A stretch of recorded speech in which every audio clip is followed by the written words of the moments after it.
I remember the sound of her voice like it was carved into my memory in slow, deliberate strokes. It wasn't loud. It wasn't commanding. It was soft, fragile. Yet beneath that fragility was a weight, a gravity that could bend the course of a life if you listened carefully. My wife, after 41 years of marriage, looked at me from the hospital bed, her eyes holding that quiet fire, and whispered something I will never forget. And in that instant, everything I thought I knew about love, about success, about purpose, collapsed around me like a house of cards in a storm. 41 years. 41 years of waking up on autopilot.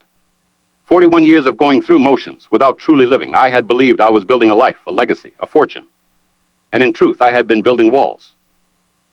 Walls between her and me, walls between my potential and the world, walls between what I had and what I could have become. And all the while, I told myself, tomorrow I'll be different. Tomorrow I'll start. But tomorrow never came, not in the way I imagined. Life has a cruel way of making you see the truth only when it's too late to change the past, but always early enough to redefine the future. Her words were not an accusation. They were not a scolding. They were a challenge, a mirror held up to the man I thought I was. She said, Peter, don't waste what's left of you the way you wasted yourself before. That line, so simple, so precise, detonated something in me. It was as if all the inventions, all the empires, all the stories of men like Edison, Carnegie, Lincoln, Ford, the ones I had read about and admired, were whispering in unison. Time is finite. Vision is fragile. Action is everything. And suddenly, the fog lifted. I saw my life for what it had been. A series of deferred dreams, postponed courage, neglected purpose. And in that clarity, I understood something I had never allowed myself to admit. I had been afraid. Afraid of failure, afraid of judgment, afraid of the discomfort that comes with stretching beyond what is safe. Afraid, not just of the world, but of myself. The irony is brutal. For decades, I had cultivated knowledge, skills, ambition.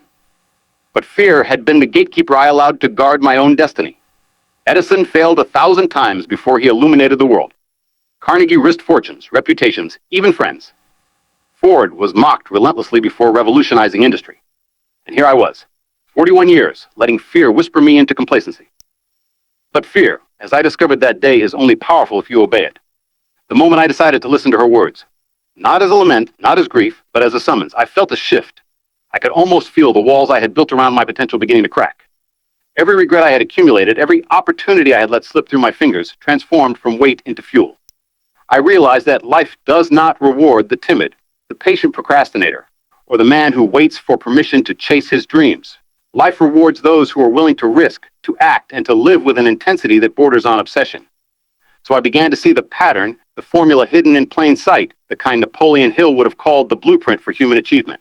It starts with mindset, the absolute refusal to accept mediocrity, the unwavering decision that your life will matter, that your existence will leave a mark. I had spent decades drifting, letting circumstances define me, letting time dictate my worth. That day I made a vow, no more drifting, no more excuses, no more bending to fear. My mind became my battlefield, and clarity was my weapon. From that clarity came belief, not just in success, not just in survival, but belief in myself as a force capable of extraordinary creation.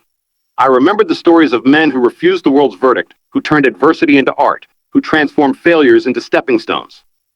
Lincoln, who was rejected time and again, eventually became the leader who held a nation together. Disney, dismissed as unoriginal, built kingdoms from imagination alone. These were not anomalies. They were proofs of what is possible when belief and action collide. And belief is useless without vision. A man without a vision is a ship without a rudder, destined to drift into oblivion. I began to imagine not just wealth or comfort, but a life lived fully, a life that mattered deeply to me and to those around me. I began to map my purpose in stark, unflinching detail.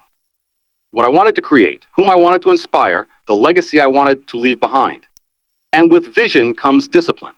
The tireless, relentless work of aligning every thought, every habit, every decision with that vision.